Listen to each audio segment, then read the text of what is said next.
오케이? 그러면 또 이어서 살펴보겠습니다. 우리 뭐 논의 사항은 네, 맞습니다. 아, 이게 뭐 앞이냐 뒤냐 뭐 그런 이제 것과 관련해서 같이 한번 살펴보겠습니다. 살펴보고 또 두 번째 이거는 이제 제가 이제 그뭐 쉬는 시간에 이제 그 보다가 뭐 이런 이제 논의도 있다 뭐이 정도로 이제 마무리하기로 하고요. 잡소리 이제 그만하고 구체적인 얘기해야 되겠죠.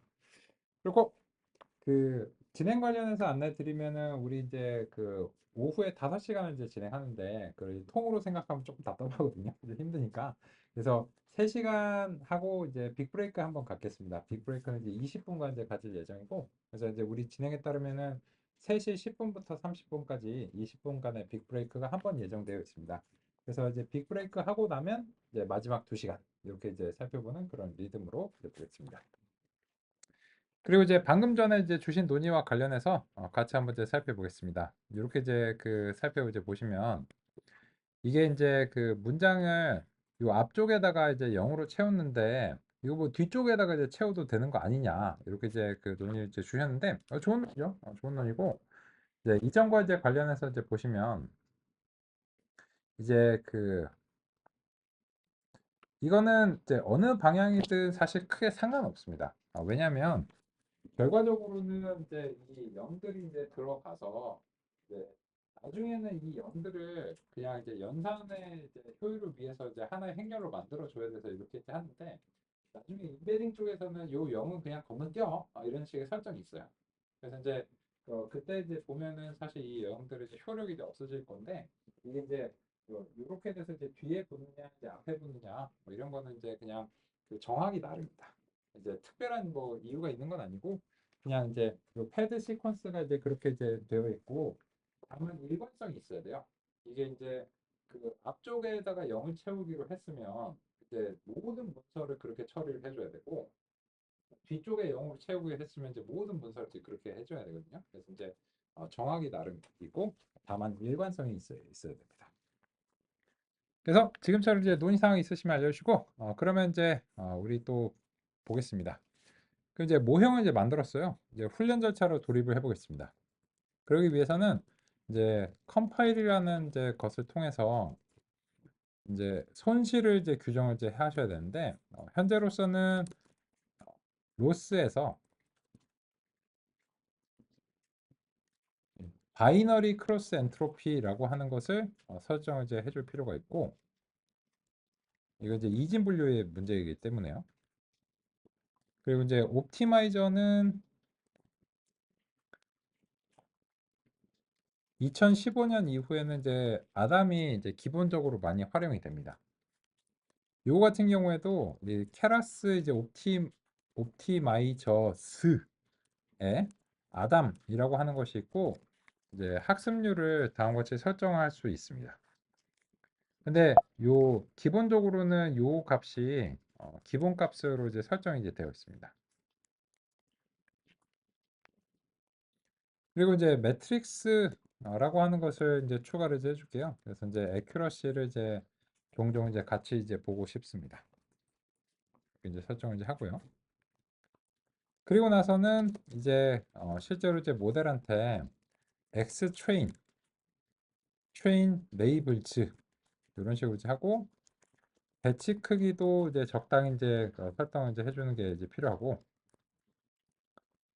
에폭 같은 경우에도 이제 한 10번 정도로 이제 줘보고 밸리데이션 스플릿까지 설정을 해 보겠습니다.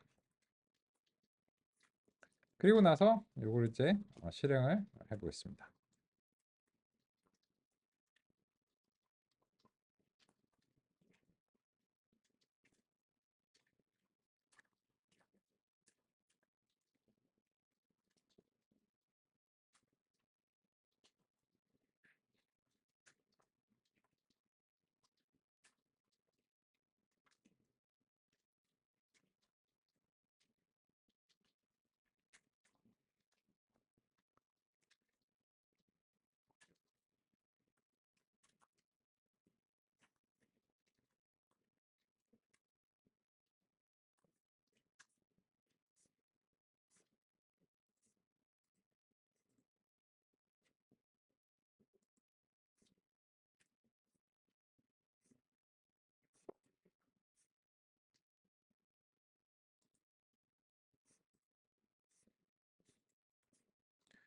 그러면 이제 훈련이 수행되는 것을 이제 확인할 수 있습니다. 보시면 첫 번째 에폭은 이게 정보성 로그가 좀 많이 나와요.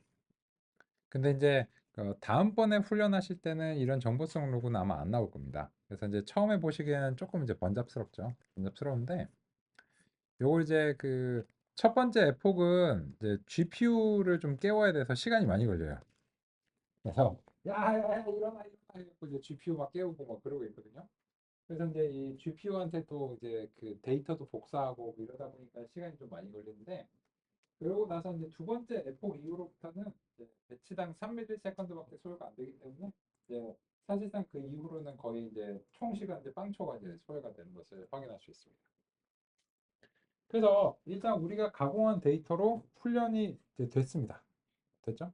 진행이 이제 됐는데 이거 이제 제가 인터페이스는 맥인데 그 현재 이제 멀캠 이 PC에 원격으로 이제 그 연결을 해가지고 하고 있거든요. 그러니까 아마 이제 저한테 나오는 상황이 실제로 겪으시는 것과 이제 사실상 이제 동일하실 겁니다. 같은 이제 컴퓨터니까.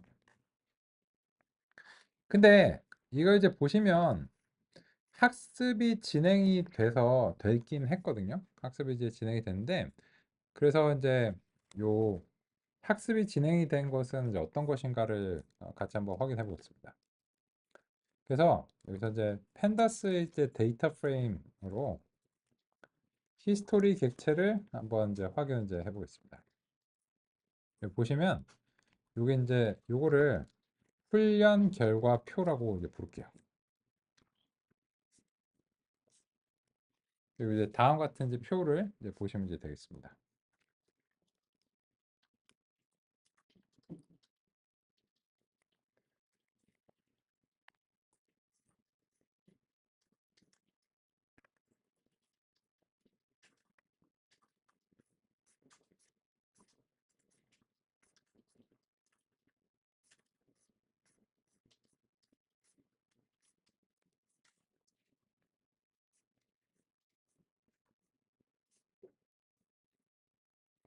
그러면 일단은 지금 우리는 가장 기본적인 신경망을 사용한 것인데 그걸 이제 현재로서는 이제 다층 퍼셉트론이라고 이제 부릅니다. 그래서 이제 이 다층 퍼셉트론들에서는 이제 여러 개의 이제 퍼셉트론들을 이제 사용을 하고요. 이런 논의 자체를 간결하게 진행하는 이유는 이건 이제 리뷰에 해당하기 때문에 좀 그렇습니다. 그래서 간결하게 이제 말씀드리고 그래서 이제 결과적으로 이제 그 제가 이제 지난주에 진행한 딥러닝 과정에서 이제 논의한 내용들이에요. 그래서 이제 다음 같은 이제 연산들 이제 통해서 수행이 됐는데 관련해서는 이제 실제로 경사하강이라고 하는 것을 통해서 이제 손실의 최적화가 이제 일어나는 이제 그런 것이 이제 학습의 이제 과정입니다. 근데 그게 이제 무슨 소린가라고 하면 여기에서 이제 손실 자체가 감소를 해줘야 돼요. 그죠? 그래서 이제 처음에는 손실이 뭐 엄청나게 이제 크다가 이 학습이 진행되면서 5, 2, 1, 0 이런 식으로 감소하는 걸 확인할 수 있어요. 그래서 이 훈련 결과표에서 예, 손실값 자체를 이제 골라서 다음과 같이 이제 그림을 좀 이제 그려줘 보겠습니다.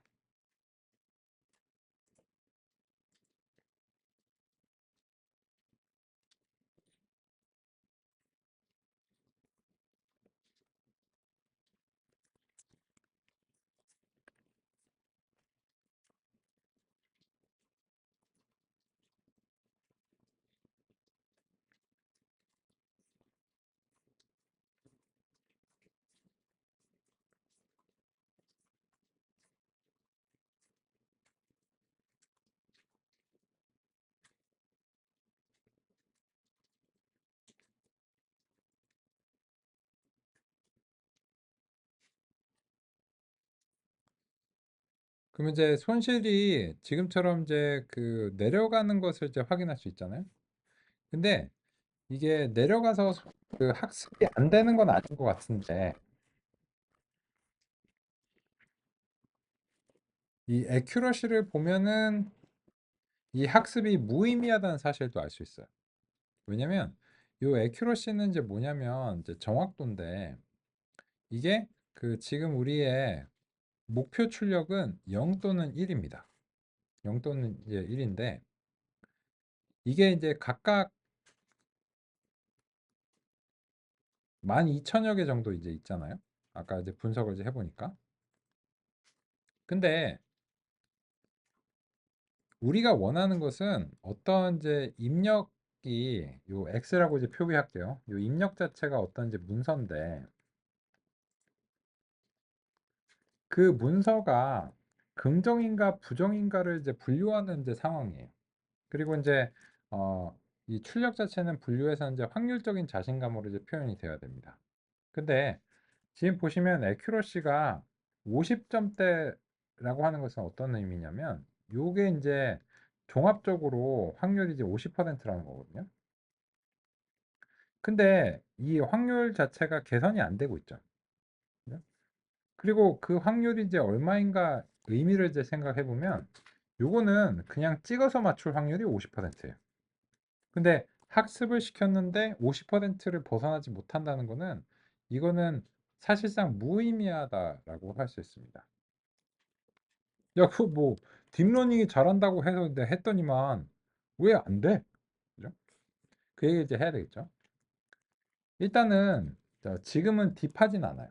전혀 딥하진 않고 그냥 고작 두 개의 계층으로 구성된 모형입니다. 근데 이 계층이 이제 하고자 하는 일을 이제 좀 해석을 이제 해볼게요. 첫 번째로 이제 16이라고 했는데 이건 어떤 의미가 있냐면 이 최대 길이를 우리가 300 정도로 정했잖아요. 그죠? 그러면 정수 시퀀스 300개가 이렇게 이제 들어오는 겁니다.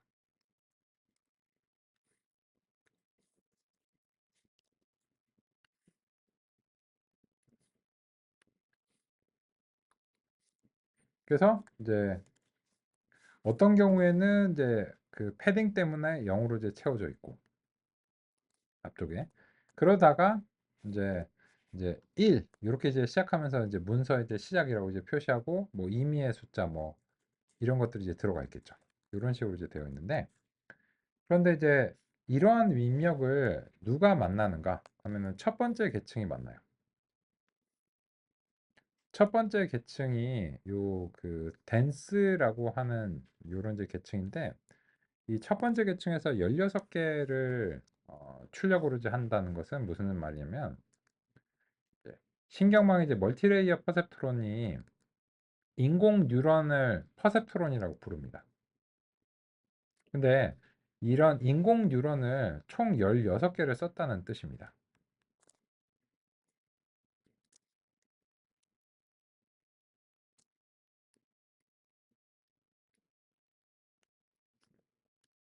근데 그게 도대체 무슨 의미야?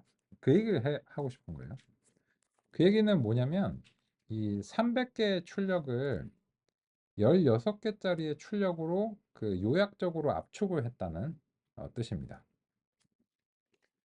이게 그 비유적으로 좀 말씀드리면 이런 거예요. 예를 들어서 그 제가 이제 가족들이랑 가끔 이케아를 가는데 저번에 이제 이케아를 갔는데 막 이렇게 막그 돌아다니고 막 애기랑 막 이렇게 즐거운 시간 이제 보내고 있는데 갑자기 방송이 나오는 거예요. 방송이 나와서 코드 99 뭐 이렇게 나오는 거예요. 그거 왠지 무섭잖아요. 그럼 막 빨리 탈출해야 되나 뭐 이렇게 생각하는데 그냥 코드 99라고 하면 몇 번 이제 방송하는 거예요. 그래갖고 우리 이제 부인이 막 이렇게 걱정되니까는 막 인터넷에 찾아본 거예요. 뭐 다른 설명도 없고 그냥 코드 99래. 찾아보니까 인터넷에 누가 이렇게 올려놨더라고요. 근데 미아가 발생한 상황이에요. 그러니까 미아가 발생한 상황은 뭐 고객들이 대피해야 되는 건 아니잖아요. 그죠? 화재가 났으면 빨리 대피하라 뭐 이런 얘기가 나왔을 텐데. 근데 직원들은 빨리 움직여야겠죠. 미아가 이렇게 건물 밖으로 나가지 않도록 빨리 대처를 해야 됐거든요. 그러니까는 이제 이런 거죠. 내부에서 이런 그 프로토콜이 이제 있는 거죠.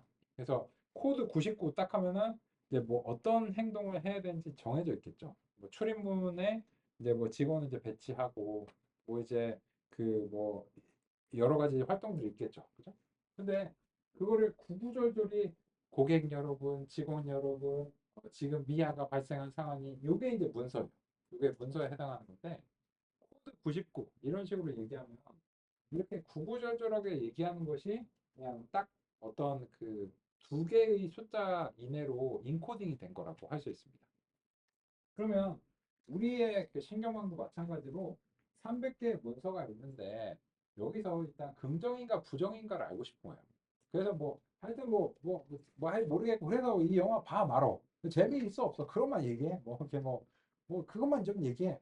그러기 위해서는 여기에 있는 모든 정보들을 완전히 상세하게 반영할 필요가 없을 수도 있다는 거죠. 그래서 지금은 이제 300개 정도 되는 거지만 16개 정도 압축을 해내면 이 정보를 다른 형태로 이제 표현을 해내면 그러면은 도움이 될지도 몰라라고 이제 추정을 해서 일단 이렇게 만들어. 그리고 마지막에 뭐예요? 마지막에 하나로 했는데 이 마지막은 이제 출력층이에요. 그래서 그 최종적으로 이제 마지막에 이제 출력층에는 퍼셉트론 이제 하나 둔 겁니다. 퍼셉트론 이렇게 하나 이제 두고 그래서 이 16개의 출력 자체들이 이 하나의 이제 퍼셉트론으로 이제 귀결하도록 이제 한 겁니다.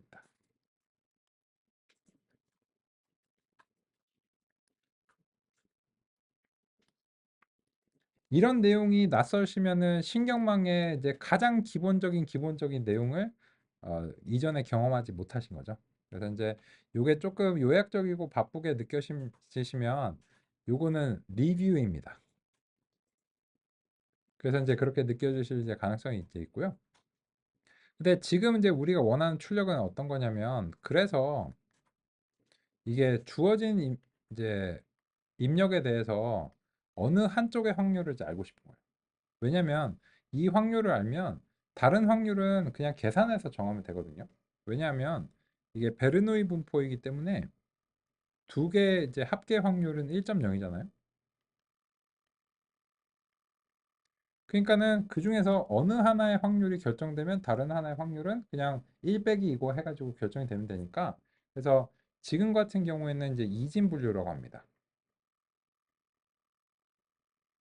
그래서 그런 이제 확률적인 자신감으로 만들어준 함수가 이제 시그모이드다라고 하는 이제 함수입니다. 그렇고 그래서 이제 이거는 이제 신경망의 이제 가장 기본적인 이제 구성입니다. 그런데 문제는 뭐냐면 지금 현재 이 신경망이 성공을 못한 거예요. 이제 찍어서 맞추는 확률을 극복을 못한 거죠. 그죠? 그럼 이제 왜 그러냐가 지금 이제 관건인데 이게 모자라서일 수도 있어요. 이게 300개를 16개로 압축하는 게 문제일 수도 있어요. 문제일 수도 있고 근데 출력은 우리가 건드릴 수 있는 부분이 아니거든요. 근데 근본적인 문제는 어디 있냐면 이제 입력을 그냥 있는 그대로 제공하는 게 문제일 가능성이 있습니다. 왜 그런가? 같이 한번 얘기해 보겠습니다. 여기서 이제 그 우리가 관찰을 이제 쭉 했는데 이 정수 시퀀스를 이제 보시면 1, 14, 22, 16, 43 이런 식입니다. 그런데 이 정수 시퀀스를 이제 부여하는 것은 매우 임의적인 활동입니다. 근데 이 숫자로 표현할 때는 숫자의 의미가 상당히 중요합니다. 특히나 신경망은 이제 숫자를 기반으로 하고 있기 때문에 그 숫자에 이제 의미를 부여하는 것이 대단히 중요한 활동입니다.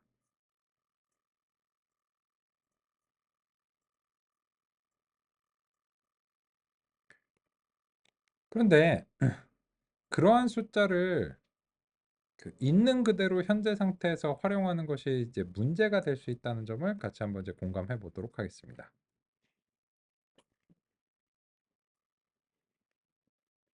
기계학습의 입력과 출력은 수치형 변수로 표현되어야 합니다. 변수는 크게 두 가지 유형이 있습니다. 온도와 속도 같은 연속형 변수가 있고 RGB와 같이 세 가지 중 하나의 값이 되어야 하는 범주형 변수가 있습니다. 기계학습의 출력이 연속형인 경우 회귀 분석의 대상이고 범주형인 경우는 분류를 수행합니다. 출력이 아닌 입력 특성도 범주형 변수가 있을 수 있습니다.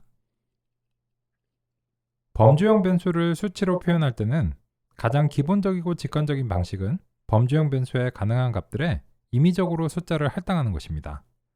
예를 들자면 RGB를 각각 0, 1, 2로 하는 것입니다. 그런데 이런 방식은 문제가 있습니다. 왜냐하면 대소관계나 순서의 개념이 포함될 수 있기 때문입니다. 문자와 숫자 모두 의미를 대표하는 표기인데 이러한 표기는 올바른 의미를 반영해야 합니다. 그런데 012로 표현하는 것은 지금처럼 올바르지 않은 의미를 내포하는 표기이기 때문에 문제가 됩니다. 빨간색이 초록색보다 작거나 초록색은 파란색보다 작다고 할 수 없기 때문입니다. 마찬가지로 우리가 이제 어떤 임의의 숫자를 이제 신경망한테 전달을 했는데 이 숫자를 전달하면 뭔가 의미가 있어야 돼요. 온도라든지 뭐 속도라든지 이런 것들은 크면은 속도가 빠르고 온도가 높고 이제 이런 건데 RGB와 같은 경우에 012를 할당하게 되면 이게 빨간색이 초록색보다 작다라고 하는 의미가 이제 의도하지 않게 내장될 수가 이제 있는 상황입니다. 근데 우리의 신경망은 이런 방식으로 전달하게 되면 이 값이 왜 서로 크거나 작을까 이렇게 고민을 하게 되거든요. 근데 그게 잘못된 고민의 방향을 우리가 제공하는 겁니다. 그럼 어떻게 해? 그래서 이제 이게 의미를 반영할 수 있도록 우리가 섬세하게 살펴봐 주는 게 필요한데 기본적으로는 이제 원하드 인코딩이라는 개념을 살펴보겠습니다. 범주형 변수를 표현할 때 수치로 표현되면서도 대소관계와 같은 의미를 내포하지 않도록 하려면 어떻게 해야 할까요? 그러한 방법으로 활용되는 것이 원하드 인코딩입니다. 원하드 인코딩은 범주형 변수의 가능한 값들을 각각 직교적인 단위 벡터로 표현합니다. 이러한 벡터를 구성하려면 범주형 변수의 가능한 값들만큼 차원이 필요합니다. 즉, RGB 세 가지 값이 가능하다면 각각의 값은 3차원의 직교하는 단위 벡터로 표현됩니다. 예를 들어 R 값은 100, G 값은 010, B 값은 001로 표현될 수 있습니다. 이러한 벡터들은 서로 크기가 같으면서 직교적이기 때문에 대소관계가 없고 모든 값들이 서로 다른 값들과의 거리가 동일합니다. 그래서 어떤 값은 다른 모든 값들과 다름의 정도가 동일합니다. 즉, 빨간색을 나타내는 벡터는 초록색이나 파란색의 벡터와 다름 정도가 동일하고 나머지도 마찬가지입니다. 그래서 이런 표현은 각각의 값에 임의적으로 숫자를 할당할 때 대소관계나 순서의 의미가 포함되는 문제를 해결할 수 있는 방법입니다. 원핫이라는 명칭은 단위 벡터의 값에서 오직 하나만 1의 값을 갖고 나머지는 모두 0이 되는 것을 의미합니다. 그런 이유로 인해서 이 정수 시퀀스 자체를 그냥 넘겨주게 되면 이들의 뭐 대소관계나 크기에 대해서 이제 고민하는 그런 이제 문제가 발생하게 된다는 것이고, 그래서 이거를 바로 제시하면은 신경망이 정상적으로 동작하기 어렵다는 것입니다. 그러면 어떻게 해? 그래서 우리는 이제 다음 같은 이제 계층을 한번 확인해 보겠습니다. 카테고리 인코딩 이라고 하는 것을 같이 한번 이제 살펴보겠습니다.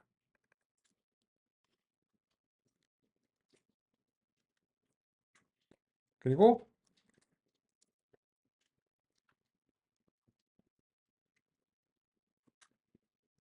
인코더라고 하나 이제 규정해 보겠습니다. 그리고 이제 여기서는 어휘 수가 이제 원래 이제 10,000개인데 지금은 어휘의 개수를 그냥 한 10개 정도로만 한정을 해 보겠습니다. 이건 이제 관찰을 위해서요. 그래서 이제 요 넘 인코더라고 하는 것을 이제 다음과 같이 이제 수행하고 그리고 나서 예문을 하나 이제 가정하겠습니다. 예문. 예문은 나너 사랑 이런 식으로 이제 해보고요. 그리고 이제 요거 자체가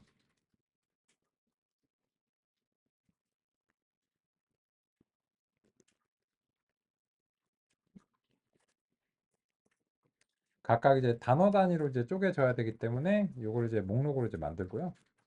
그리고 이제 그 단어 예문 단어 색인을 만들겠습니다.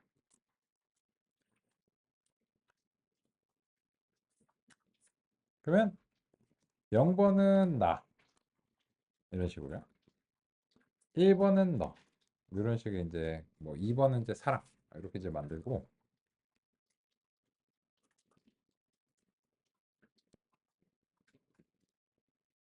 거꾸로 만들었네요.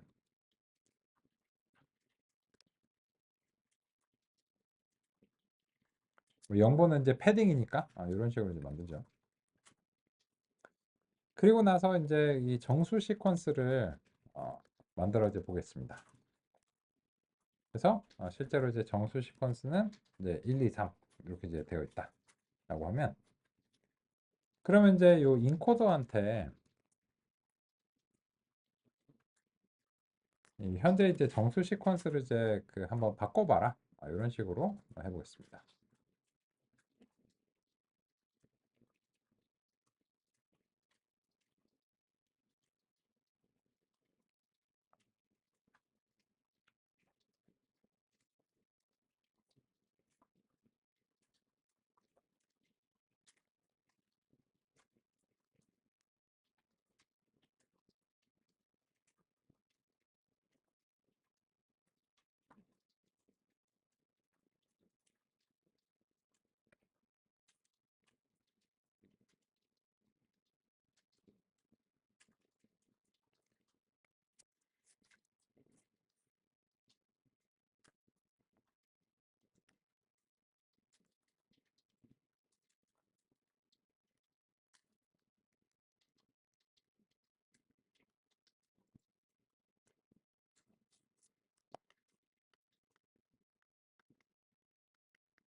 그러면 이제 결과를 한번 살펴보겠습니다.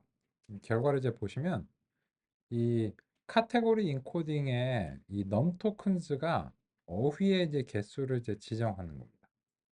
그 어휘를 영어로 이제 보캐뷸러리라고도 종종 이제 말하잖아요. 그래서 이제 어휘의 개수는 그 다음과 같이 간략하게 앞으로 좀 표기하겠습니다. 이제 표기할 일이 종종 있어서요. 그런데 이제 요 인코더의 아웃풋을 멀티 핫이라고 하는 걸로 이제 설정을 했는데 요거는 이제 아까 원핫 인코딩이랑 비슷한데 이건 이제 문장을 상대할 때는 이제 멀티 핫이라고 하겠습니다.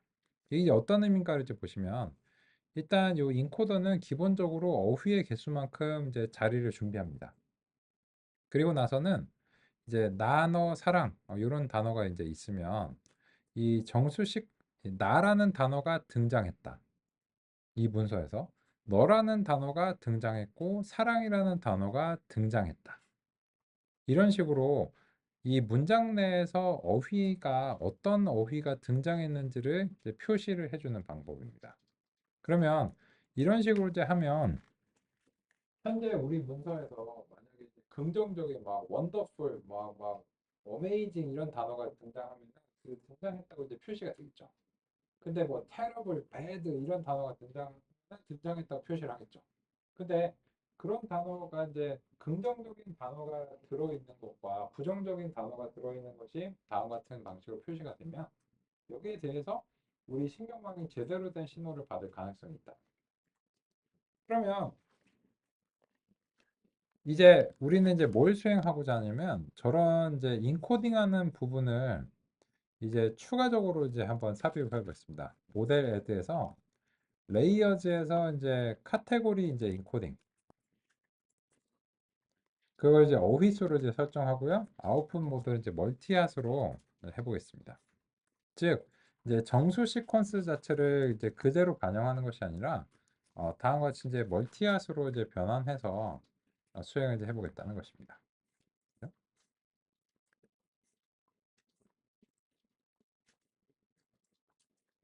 카테고리 여기 있으면 명칭이 잘못됐죠. 카테고리컬이 아니라 카테고리 인코딩이죠. 그리고 이제 자동 완성 이 코파일럿이 제대로 제시를 안 해서 이제 그런 거예요. 그러면 이제 우리가 이제 구성한 신경망에 이렇게 이제 그 멀티핫이라고 하는 것이 어휘수 이제 10,000개가 이제 들어가는 상황이에요.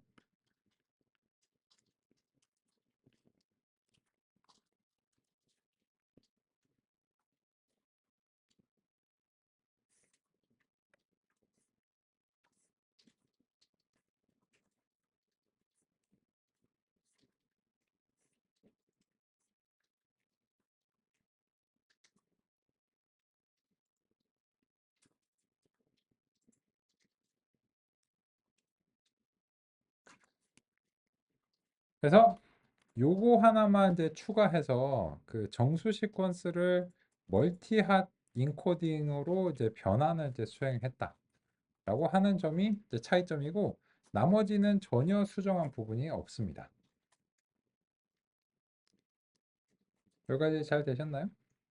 그러면은 이제 훈련도 아마 금방 되실 것으로 이제 기대하고 한 번 훈련을 한 상황이기 때문에 이제 그 정보성 로고도 좀 적게 발생할 것으로 이제 기대합니다. 실제로 이제 그런 걸 확인할 수 있는데 그러면 이제 이 첫 번째 에폭도 아까에 비해서는 상대적으로 훨씬 적게 걸려요. GPU라든지 뭐 이런 것들을 이미 이제 깨어 있는 상황이기 때문에 근데 보시면 이제 굉장히 상황이 달라졌다는 사실을 알 수 있어요. 아까는 10번을 훈련을 시켰는데 그 50%를 못 넘었잖아요. 그죠? 근데 이제는 정확도가 첫 번째 훈련에서 한 76 정도 되고 두 번째 훈련에서 90점대를 넘기 시작해요. 그리고 10번 정도 훈련해서 99% 거의 100%에 달하는 성능을 보이는 것을 확인할 수 있습니다. 딱 하나 추가할게요. 딱 하나. 근데 이런 걸로 인해서 이 신경망 모형이 지극히 간단한데 이 지극히 간단한 신경망으로도 긍정이냐 부정이냐라고 하는 과업을 굉장히 높은 수준으로 아주 빠르게 수행했다는 사실을 알 수 있어요. 근데 거기서 제일 중요했던 점이 뭐냐면 데이터를 어떤 방식으로 표현해 주는가에 따라서 정말 하늘과 땅 차이만큼의 성능이 이제 나온다라고 하는 것도 같이 이제 확인해 봤습니다.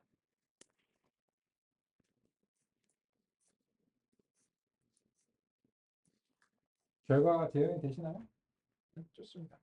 그러면 이제 어, 교재를 오랜만에 이제 확인해 보겠습니다. 왜냐면 이제까지는 뭐 이런저런 뭐 리뷰 드리고 뭐 이렇게 이제 하느라고 이제 활용 안 했는데 이제 우리가 어느 부분에 이제 대응하는지 실습을 한번 해보고 교재에서 해당 부분 이제 확인해보고 또 이제 갖고 이렇게 이제 말씀드리겠습니다. 그러면 이제 교재에서 같이 이제 살펴보겠습니다. 그러면 2장을 참조해 주시면 되겠습니다. 59페이지 가보겠습니다. 제가 이제 교재를 상의 드릴 때는 아마도 그 실습을 시작하기 전에 이제 어떤 내용을 이제 할 것인가를 소개해 드리는 그런 목표로 이제 볼 거고, 그리고 실습을 하고 난 다음에는 이런 서술들이 그러한 실습에 대응이 되는가, 이런 점으로 이제 보겠습니다. 그렇다면 벡터가 어떻게 의미를 가지게 되는가가 현재까지 실습하신 것과 어느 정도 연관이 이제 있기 때문에 같이 이제 보겠습니다. 60페이지를 살펴보겠습니다. 60페이지 첫 번째 문단을 같이 한번 이제 확인해 보시면서 현재 실습과 이런 서술들이 어느 정도 연관이 있는가 보시겠습니다. 컴퓨터는 자연어를 사람처럼 이해할 수 없습니다. 왜냐면 사람은 아까 이제 그 제가 예시로 드린 것이 꽃이라는 단어를 아무리 잘 정의하려고 해도 말로는 안 됩니다. 우리는 이 언어라고 하는 것은 그냥 우리의 경험을 서로 이제 의사소통하기 위해서 정한 기호일 뿐이고 본질은 우리의 경험과 이제 사고죠. 근데 컴퓨터는 그런 거를 그 같이 경험할 수가 없어요. 우리랑 같이 경험할 수가 없고 그래서 컴퓨터는 그저 계산기일 뿐이고 임베딩을 활용하면 컴퓨터가 자연어를 계산하는 것이 이제 가능해집니다. 임베딩은 자연어를 컴퓨터가 처리할 수 있는 숫자들의 나열인 벡터로 바꾼 결과이기 때문입니다. 라고 이제 되어 있는데, 그러면 우리의 실습에서 한번 이제 보겠습니다. 예를 들어서 뒤에 이제 보시면 이 정수 시퀀스로 바꾼 것은 이렇게 얘기할 수 있어요. 어떤 이제 문서가 있는데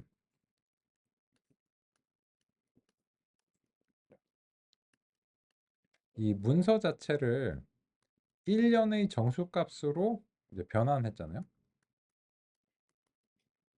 그렇다면 일단 이거 자체도 이 문서를 1년의 숫자의 그 나열인 벡터로 변환한 것이다 라고 서술할 수 있습니다. 그래서 이제 아까 레이어즈 카테고리컬 인코딩을 적용하기 전에도 이 문서는 벡터로 바뀐 것이다 라고 얘기할 수 있어요. 그런데 그러한 벡터를 우리가 이제 제공했을 때 학습이 제대로 안 됐죠. 그죠? 그러면 이제 이것만으로는 뭔가 문서의 의미를 정확하게 반영한 것이 이제 부족했다라고 할 수 있습니다. 그럼 어떻게 해? 그래서 이제 교재를 이제 보시면 두 번째 문단을 이제 확인을 해보겠습니다. 그러면 임베딩의 자연어의 의미를 어떻게 함축할 수 있을까요? 그 비결은 자연어의 통계적 패턴의 정보를 통째로 임베딩에 넣는 이제 방식입니다. 이렇게 되어 있고, 근데 그런 방식이 여러 가지가 있다는 것을 논의하고 있는데요. 표 2-1번에서 보시면 백 오브 워즈, 언어 모델, 분포 과정 이런 식으로 제시가 됩니다. 그러면 61페이지 하단에서 이제 소개하는 어떤 단어가 많이 쓰였는가, 어떤 단어가 쓰였는가 라고 하는 것이 이제 백 오브 워즈의 가정입니다. 그거를 같이 이제 살펴볼 텐데요. 여기서 그 이게 그 백 오브 워즈의 원문을 제시했으면 조금 더 분명했을 수도 있을 것 같습니다. 줄여서 이제 BOW라고 하는데요. 이제 이 100이라고 하는 것은 중복 원서를 허용하는 이제 멀티셋을 이제 뜻하는데 저는 그냥 단어 뭉치라고 부를게요. 요거는 집합이랑은 다릅니다. 왜냐면 집합은 고유한 원소들의 묶음이 집합이잖아요. 근데 얘는 이제 중복된 단어들이 들어갈 수 있기 때문에 집합이라고 부를 수가 없어서 이제 100이라는 용어를 이제 사용한 겁니다. 그러면 이제 교재 예시를 한번 보겠습니다. 62페이지 보시면 별 하나의 추억과 별 하나의 사랑과 이 윤동주 시인의 시에 관련해서 이제 예시로 이제 백 오브 워즈 임베딩을 수행한 것을 알 수 있습니다. 이거는 우리가 이제 어느 정도 반영했는데요. 어디서 반영했냐면 여기서 반영한 겁니다. 이 카테고리 인코딩의 인코더가 지금의 이제 어느 정도 대응합니다. 그러면 그 점을 보여드리기 위해서 이제 교재에서 딱 이제 원하는 이제 스타일로 한번 해보겠습니다. 그래서 이제 예문을 저 윤동주 시인의 시로 한번 해볼게요. 그럼 이제 별 하나의 추억과 이런 스타일로 이제 작성을 해보겠습니다.